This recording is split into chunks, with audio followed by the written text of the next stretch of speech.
Bonjour Éric Ashkar. Bonjour Sophie. Vous allez nous expliquer aujourd'hui ce qu'est un trou noir. Alors, on va parler d'un trou noir parce que les dernières semaines, on a parlé de la relativité, on a parlé D'énormément de choses. d'énormément de choses.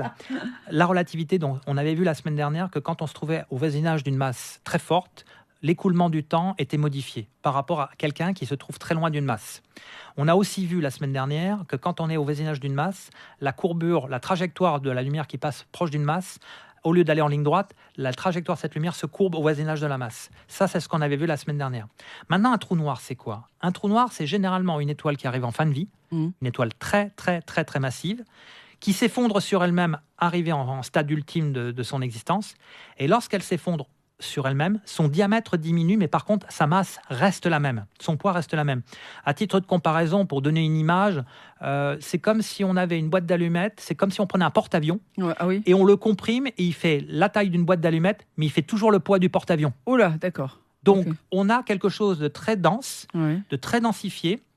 Et bien entendu, prendre une boîte d'allumettes, c'est facile, mais si elle faisait le poids d'un porte-avions, on aurait finalement la main qui serait collée au sol instantanément. Et donc, ce corps hypermassif va courber l'espace-temps d'autant plus fort, puisqu'il est extrêmement massif. C'est-à-dire qu'on peut s'approcher beaucoup plus de sa surface. Donc, plus on est proche de la surface, plus l'effet relativiste est élevé. Et en fait, pourquoi on appelle ça un trou noir? Tout simplement parce que lorsqu'on est sur Terre, lorsqu'on veut prendre un objet et le sortir du champ d'attraction de la Terre, il faut le jeter avec une vitesse de 11 km par seconde. Si on jette un objet avec une poussée de 11 km par seconde, cet objet va sortir du champ gravitationnel de la Terre et va partir dans l'espace.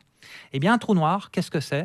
C'est-à-dire que sa surface, à la surface du trou noir, cette vitesse de libération sera supérieure à la vitesse de la lumière, c'est-à-dire supérieure à 300 000 km/s, ce qui veut dire que la lumière ne peut pas s'en échapper. Tout astre qui passe à côté d'un trou noir ou trop proche d'un trou noir tombe dans le trou noir, mais puisque la vitesse de la libération d'un objet est supérieure à la vitesse de la lumière et que la vitesse de la lumière est la vitesse maximum limite connue selon les lois de la physique actuelle, eh bien on est prisonnier, on tombe dans le trou noir, donc c'est pour ça que c'est noir, il n'y a pas de lumière. Et donc, c'est un objet extrêmement exotique en astronomie, puisque voir un trou noir en visuel est impossible, mais on le détecte de façon indirecte par des effets d'ondes gravitationnelles ou en fait d'étoiles qui sont derrière.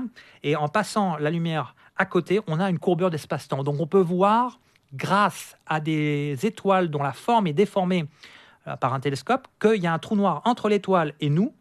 C'est comme ça qu'on détecte de façon indirecte un trou noir, ou une des méthodes par laquelle on détecte un trou noir. Donc ça ne se voit pas, mais c'est en fait un endroit où la matière est ultra densifiée dans une région de l'espace. Merci beaucoup pour ces explications, très lumineuses, là au contraire. Éric Ashkar, bien sûr, que vous retrouvez chaque semaine dans Il suffit de demander, en podcast sur la page Il suffit de demander. À la semaine prochaine. À la semaine prochaine.